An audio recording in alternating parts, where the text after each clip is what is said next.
1971 में एक American airline के जहाज़ को टेक ऑफ किए अभी चंद मिनट ही गुजरे थे कि सबसे पीछे वाली सीट पर बैठे एक पैसेंजर ने एयर होस्टेस को अपने पास बुलाया और हंसते हुए उसे एक चिट्ठी थमा दी। इस चिट्ठी में सिर्फ चंद अल्फाज लिखे थे जिसमें पूरे अमेरिका में हलचल मचा कर रख दी।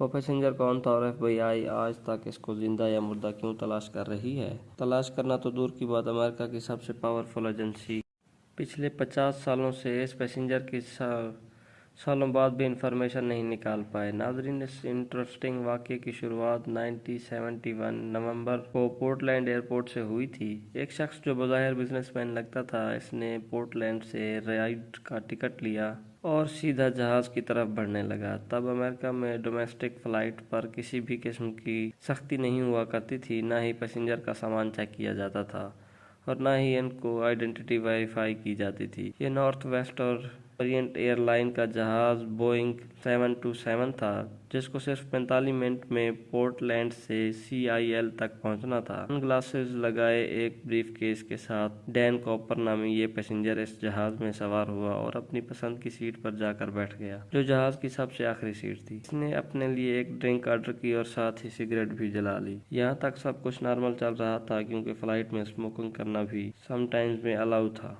2:58 पर फ्लाइट टेक ओवर कर गई। टेक ऑफ करते ही डैन कॉपर पीछे मुड़ा और एक साथ बैठी एयर होस्टेस को हंसते हुए एक इन्वेलप थमा दिया। एयर होस्टेस, जिसका नाम लॉरेंस सचलर था, इसने जब वो चिट्ठी पढ़ी तो जैसे इसके पैरों तले जमीन ही खिसक गई। I have a bomb here and I should like you to sit by me. मेरे पास बॉम्ब है और मैं चाहता हूँ आप मेरे बराबर आकर बैठ जाएं। लॉरेंस शाफर डैन कॉपर के बराबर में आकर बैठ गई तो इसने अपना ब्रीफकेस खोला, जिसमें डायनामाइट की 18 स्टिक्स और एक डेटोनेटर भी मौजूद था। इन शॉर्ट, जहाज़ हाईजैक हो चुका था और डैन कॉपर की टोटल 3 डिमांड्स थी। इसको 5 बजे से पहले $2 लाख कैश, 2 पैराशूट के पेयर्स और सियाटल एयरपोर्ट पर एक रिफ्यूलिंग ट्रक रेडी चाहिए था। अपनी डिमांड के आखिर में इसने फ्लोरेंस शाफर को इनडायरेक्टली ये भी बोला कि अगर कोई गलती हुई तो मैं बम फोड़ दूंगा। डैन कॉपर के अलावा इस जहाज़ में 35 पैसेंजर थे, जिनको पीछे जहाज़ में होने वाले इस वाक़ये का बिल्कुल भी इल्म नहीं था। फ्लोरेंस शाफनर डैन कॉपर की डिमांड को लेकर कोर्ट में गई और कैप्टन को सारा माजरा सुना दिया। एक दूसरी एयर होस्टेस, जिसका नाम टीना मैकोलो था, वो एक इंटरकॉम लेकर डैन कॉपर के साथ आकर बैठ गई, जो पायलट और डैन कॉपर के दरमियान मैसेज पहुंचाने का काम कर रही थी। याद रहे कि अमेरिका की हिस्ट्री में होने वाला पहला प्लेन हाईजैक था जो रेशनम के लिए किया गया था। इसीलिए लोकल अथॉरिटीज़ और FBI ने फैसला किया कि हाईजैकर की सारी डिमांड पूरी की जाएं। जाहिर है अथॉरिटीज़ को भी मालूम था कि डैन कॉपर से इनसे भागकर ज़्यादा दूर नहीं जा पाएगा। फ्लाइट, जिसको सिर्फ 45 मिनट ही सियाटल में लैंड करना था, अब वो अगले 1.5 घंटे तक गर्दिश करती रही और बकाया 35 पैसेंजर जो इस सारे वाक़ये से बिल्कुल बेखबर थे, इनको बताया गया कि टेक्निकल इशू की वजह से प्लेन की लैंडिंग में दुश्वारी हो रही है।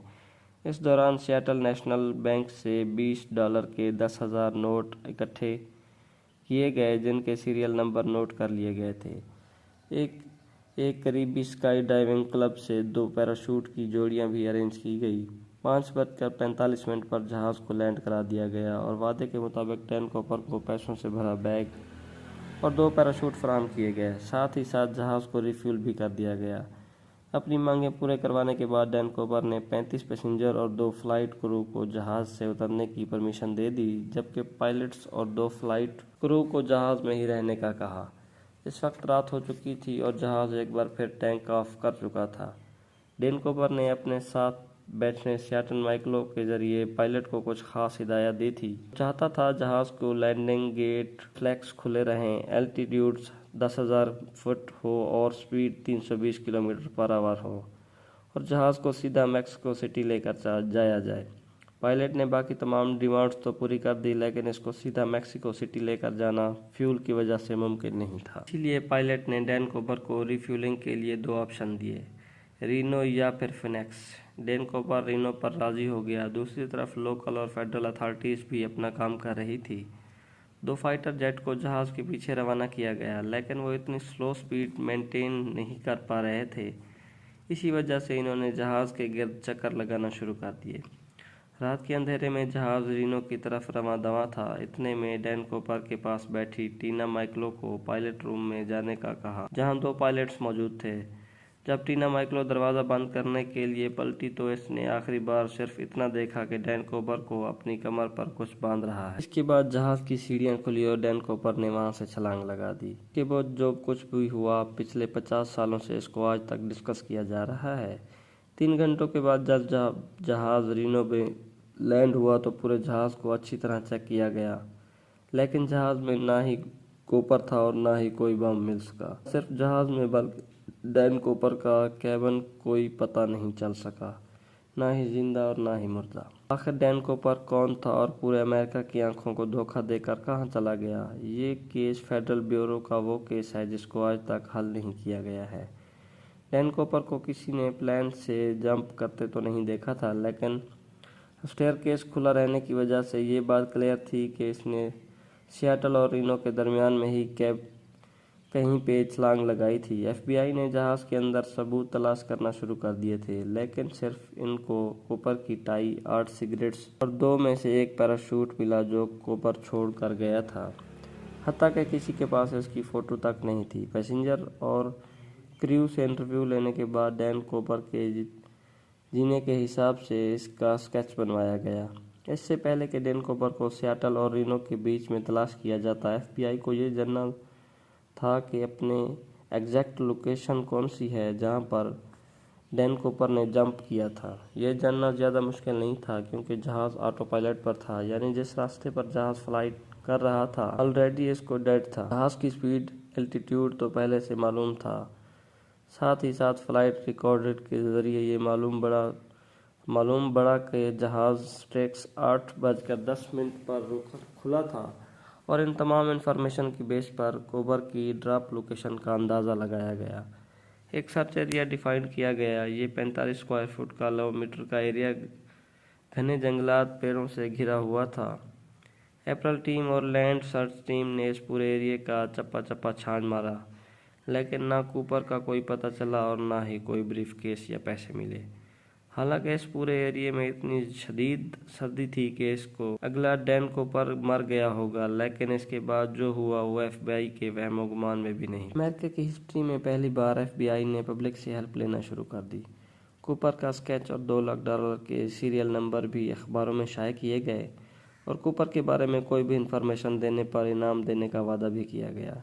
इनका ख्याल था कि कूपर अगर जिंदा होगा तो वो पैसे कहीं ना कहीं ज़रूर खर्च करेगा, लेकिन हैरत अंगेज तौर पर इस सीरियल का एक भी नोट कभी किसी दोबारा जाहिर नहीं हुआ। लेकिन मामला अभी ख़त्म नहीं हुआ था। करीब 9 सालों के बाद 1980 में एक दफ़ा फिर सदर वाशिंगटन कोलंबियन में एक वाक़या पेश आया। रिवर के किनारे एक बीच है जिसको टीना बार कहा जाता है। यहाँ एक बच्चा अपने पेरेंट्स के साथ खेल रहा था जब इसको रिवर के किनारे नोटों की 3 गड्डियाँ मिली। ये रिवर के बीच $20 के नोटों की गड्डियाँ थी जो टोटल $5,800 बनते थे। बच्चे के वालिदैन ये पैसे लेकर एफबीआई के पास गए। खुशकिस्मती से इनके सीरियल नंबर इन नोटों से मैच कर गए जो डैन कूपर लेकर गया था। डैन कूपर केस में 9 सालों के बाद ये पहली बड़ी प्रोग्रेस थी, लेकिन बजाय इसको सॉल्व करने के वाक़ये ने केस को मज़ीद उलझा कर रख दिया, क्योंकि ये रकम ड्रॉप लोकेशन से करीब 27 किलोमीटर दूर पाई गई थी। पहले ये समझा गया कि ड्रॉप जोन में वाक़ई लोकेशन रिवर में है। ये पैसे कूपर से ही गिरे होंगे और वहां से बहते हुए कोलंबियन रिवर तक आए होंगे, लेकिन बाद में पता चला कि कोलंबियन रिवर तो अपोजिट साइड में फ्लो करती है, यानी ये पैसे लोएस रिवर से बहकर टीना बार तक बीच तक किसी भी सूरत नहीं आ सकते। एफबीआई के लिए ये मामला सुलझने की बजाय उलझता ही जा रहा था। न सिर्फ इतना बल्कि टीना बार बीच जहां से ये पैसे बरामद हुए थे, जहां 1974 में कुछ खुदाई का काम किया गया था। इस वाक़ये के बाद 3 सालों के बाद टीना बार में एक्स्ट्रा रेत डाली गई थी और मिलने वाले पैसे इस रेत के अंदर पाए गए थे। इस नई इन्फॉर्मेशन से ये जाहिर होता है कि डैन कूपर या फिर इसके किसी साथी ने जानबूझकर केस को उलझाने के लिए 3 सालों के बाद ये पैसे दफनाए थे। इसके साथ हमारी आज की वीडियो का इख्तिताम होता है। कमेंट बॉक्स में ज़रूर बताएं कि आपको हमारी आज की कोशिश कैसी लगी। शुक्रिया।